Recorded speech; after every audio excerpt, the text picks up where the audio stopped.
Why does the opening montage of the bear immediately pull you into the chaos of the kitchen? It's not just fast cuts. It's how the montage is structured. The opening montage of the bear is a masterclass in montage editing, and it uses 4 techniques every editor should know. These days, everyone's an editor.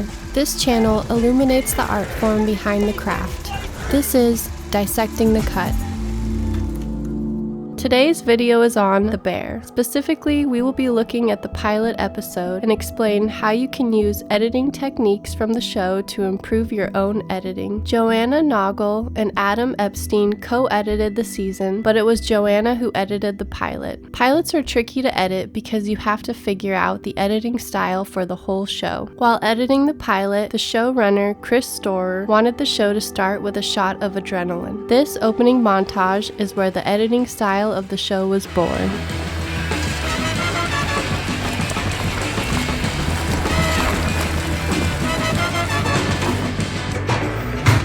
The first montage, that was originally scripted as like 8 different scenes, and it was running about 12 minutes long. It felt like a really kind of slow intro to Carmy's world. And Chris was like, okay, we got a good 12 minutes here. What if we did it in 3? And I was like, oh, all right, let's try it. And it was 100% the right call. And it was such a fun exercise to be like, let's give just enough information and kind of layer it and show that like all these things are overlapping and happening at once, which is such a reflection of where Carmy is. He's juggling a million different things. His attention is constantly divided between lots of different, aspects of running this business. This first clip from Joanna explains why cutting the opening of the show from 12 minutes down to 3 minutes was the right choice. The reason is because of subjective pacing. So if you want to edit like the bear, the first technique to learn is subjective pacing. Pacing is such an important aspect of editing, but how do you know what the right pace is? Some will tell you to just feel it out and use your intuition, but that advice doesn't really help someone who's just starting out. One way to pace your edit is subjectively. What I mean by that is the character's subjective experience throughout the story. What is the character's emotional state in the scene? Are they sad, happy, in a rush, anxious? How can you edit the scene in a way that reflects that? Chris and Josh and Joanna, the whole creative team, they're really great at saying, this is what we want it to feel like. Like, for example, this scene should feel like he's drowning. And he's like, what do you have in your editing toolkit to make that possible? And I was like, okay, cool. Let's see. We have music, we have cross dissolves, we have fast cuts, we have sound effects, and just figuring out how those all could go together to create this desired effect. Like, that's my favorite way to edit. The opening montage is an amazing example of this, as it not only shows Carmy's emotional state at the beginning of the show, but also mimics the pacing of the lives of those who work in restaurants. In the opener, Carmy is on the phone, and there are quick cuts to bills. I'm still trying to figure this place out.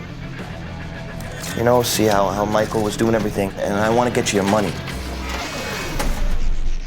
Yeah, no, I miss him too. This scene uses subjective pacing to visually show how overwhelmed Carmy is. The quick cuts visually show how Carmy views the bills. They're everywhere he looks, and he can't make sense of them. There are so many. The glitch sound effect adds even more style to the editing. Let's take a closer look at how this was achieved. You will see that there is an editing pattern used for the glitch effect. We start with 2 shots, both 13 frames long. Then there's an axial cut that digitally cuts in closer, and that shot is only 1 frame long. Then there's a flash frame, and then another shot that's 1 frame long, and another axial cut that cuts out this time. To top it off, there's a glitch sound effect used. This is important to help sell the effect. This pattern is repeated 2 more times. The flash frame used here helps make the effect have more of a punch. For example, here's the same section with the flash frame removed.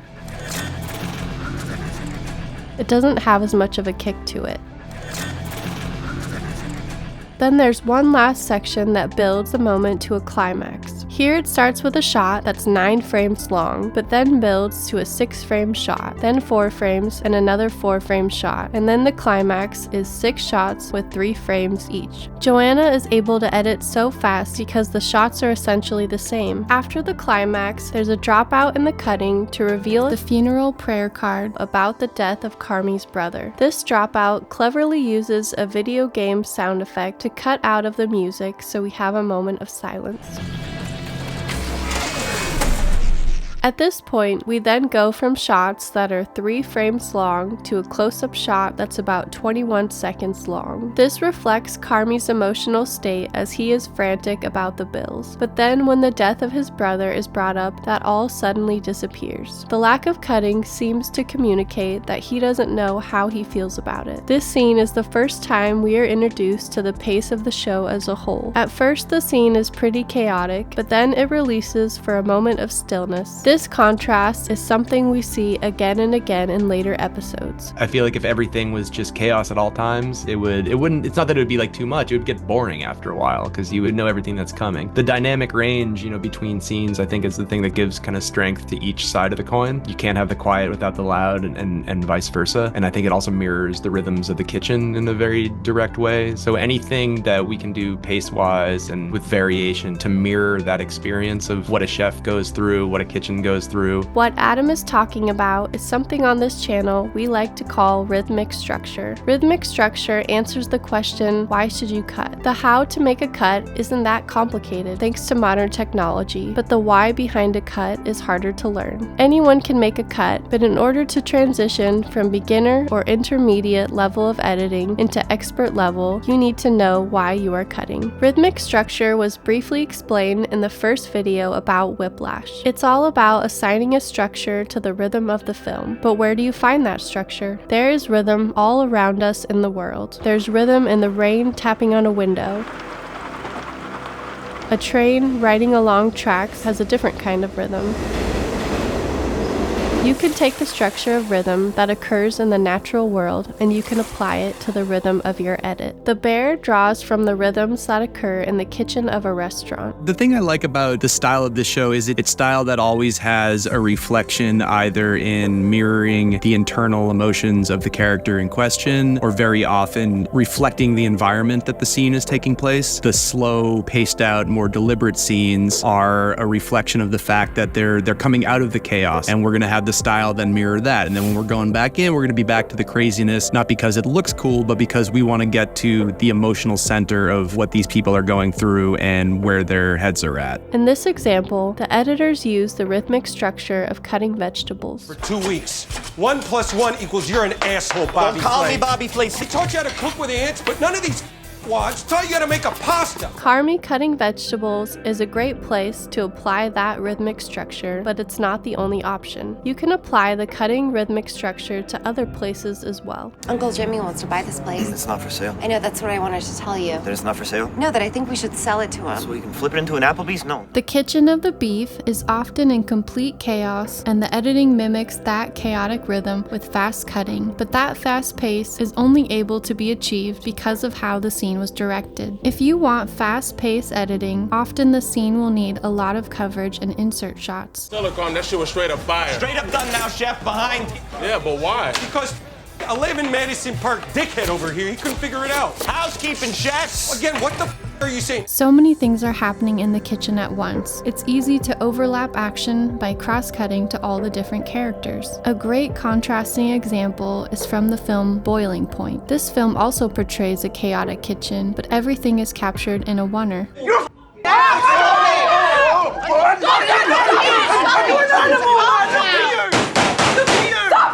Chaos can still be achieved without editing, but it has a different feel to it. In the example from the bear, chaos is created not just because of the fast cutting, but because we are cutting to so many different perspectives in the kitchen at once. We cut to Richie, and then Carmy, and then an insert, then another insert, and then Sydney. We are jumping all over the kitchen. When we edit, we are creating the perceptual reality of the audience. Every time we cut, we are forcing the audience to look at something new. Imagine you are really in the kitchen of the beef during this scene. You're right in the middle of everything happening, and Joanna is standing behind you directing where you look. Every cut is your attention shifting in a new direction. That's essentially what Joanna is doing to the audience in this sequence, constantly redirecting your focus to support the chaotic rhythm of the scene. Another rhythmic structure used often is the sudden ignition of flame on a stovetop. We use so much of that, like cranking the dials and like a quick zoom in on like the fire. That was a visual language that that Adam and I talked about as like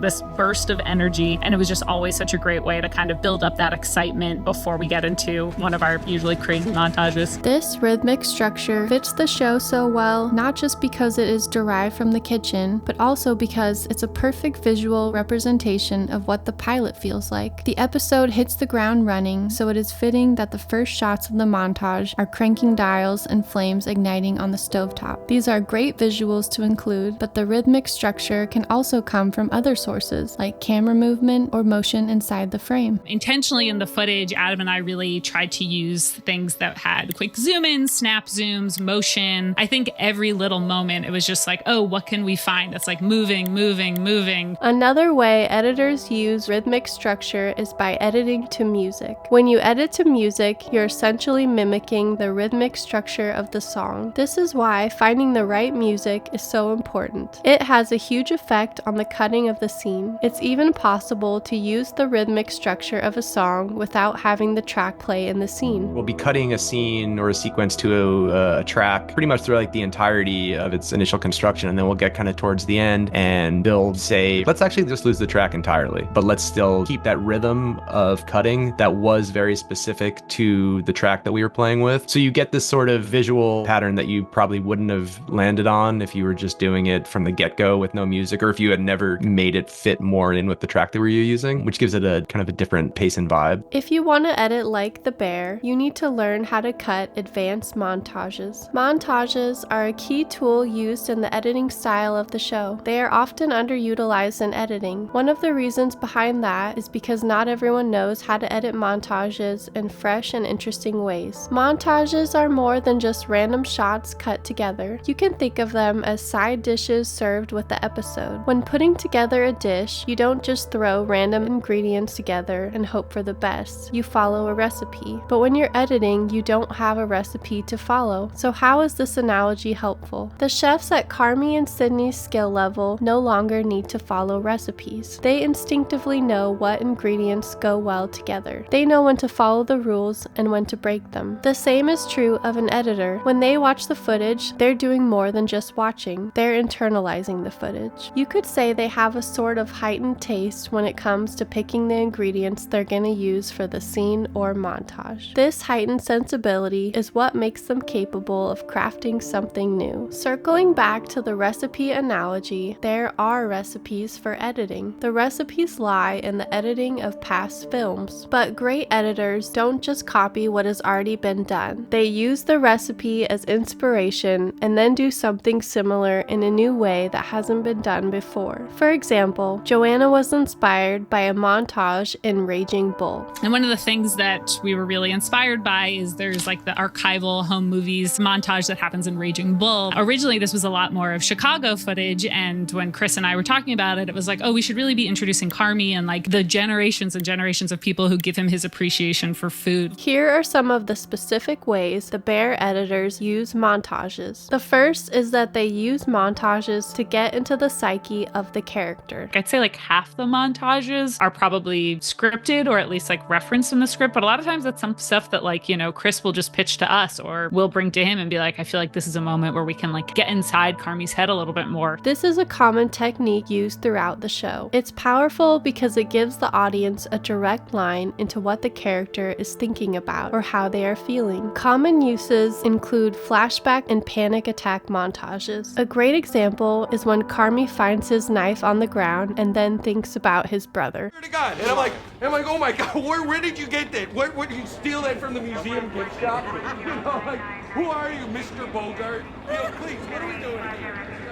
These subjective montages usually begin with a close-up of a character. We then cut to what they are thinking about, which is often a flashback. In this case, we see a close-up of Carmy, and then we first cut to what he is looking at, which is the funeral prayer card that reminds him of Mikey. This shot motivates two cuts to what Carmy is thinking about. We see a still image of a morgue, and then cut to a flashback of Mikey. We don't get to see Mikey's face, which makes him feel even more distant. Then, coming out of the montage, we cut back to the card again, and then do a close-up of Carmy to see his reaction. You might notice that this structure of editing is the same as the Kuleshov effect. This example is actually a more advanced version of this subjective editing technique. Instead of doing a shot of the character and then what they see and then their reaction, we go even deeper into the character by also seeing what they are thinking about. This is a very powerful technique that is used many times throughout the show. The moment is also supported by the sound becoming subjective as well. This means that the audience experiences the sound like Carmy does. You steal that from the museum gift shop? You know, like, who are you, Mr. Bogart? Please, what are we doing here? When the thought about Mikey is triggered, Carmy tunes out Richie's talking in the background, and we softly hear paramedics and sirens. The sound helps make this moment even more impactful. The second is that they use montages to set tone while transitioning between scenes. In The Bear, montages are often used as transitions between scenes, but they are more than just fun, flashy transitions. They are also used to set the tone going into the next scene. They're exterior shots for the most part, but it's very rarely that it's, here's an establishing wide of where we are and now we're in the scene. It's much more tonal. I think it's a combination of kind of incorporating, texture, location, and then also as much vibe as we can get across to make things feel like they're progressing without it being a traditional, scene out, exterior, establishing shot. Now we're into the next scene. These transitions not only help shift the tone, but also act as palate cleansers for the audience. This helps connect two areas of the episode that might have contrasting tones without it being too jarring. The clip we saw earlier also shows a quick montage that helps shift tones. Please, what are we doing here?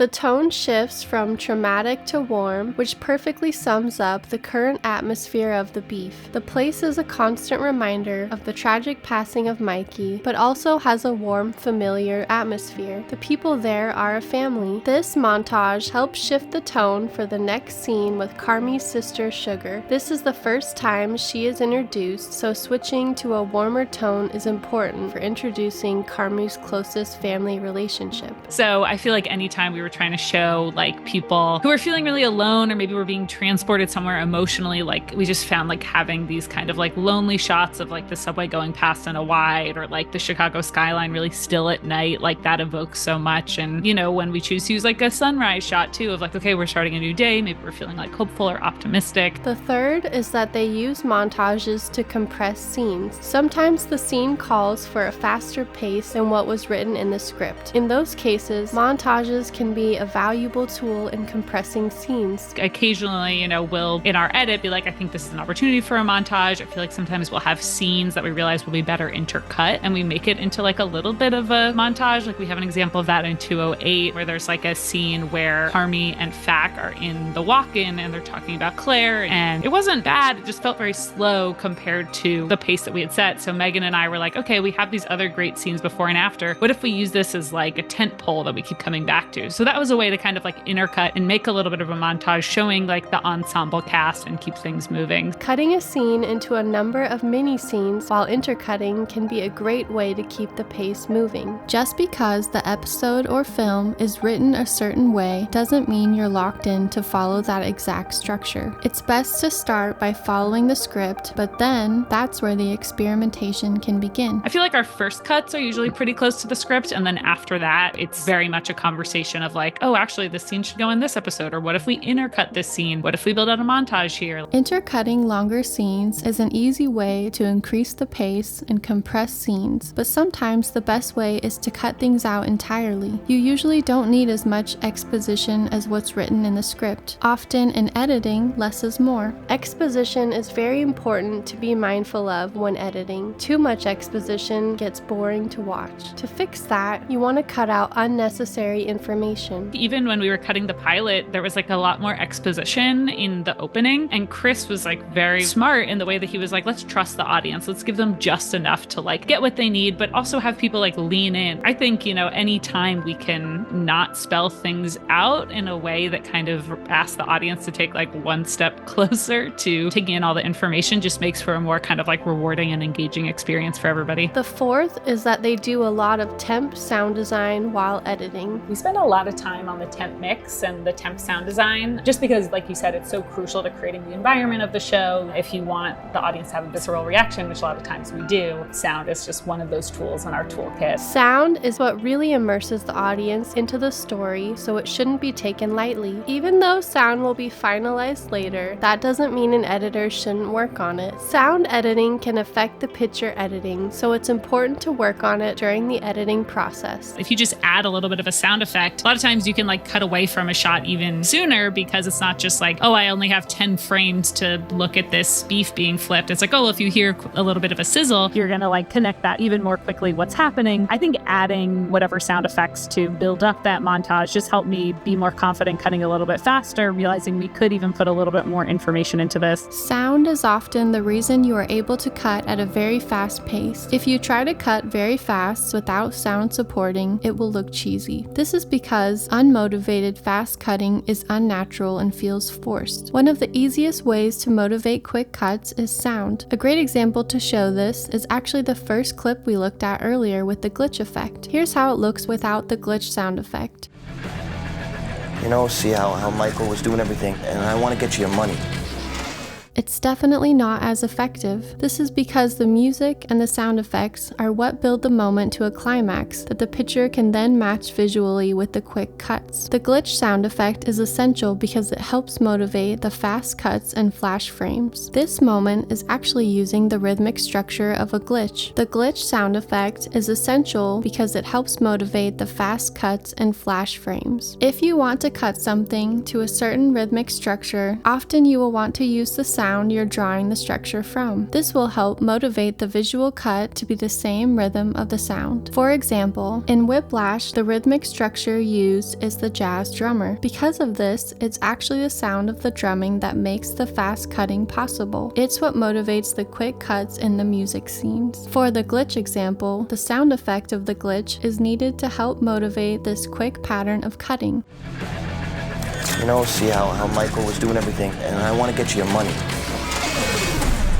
The editing of the bear is so impactful because the show uses editing in so many different ways to tell the story. From montage to rhythm to pacing, the editors use every tool available to them. And that's why I agree that the Emmy goes to Joanna Nagel.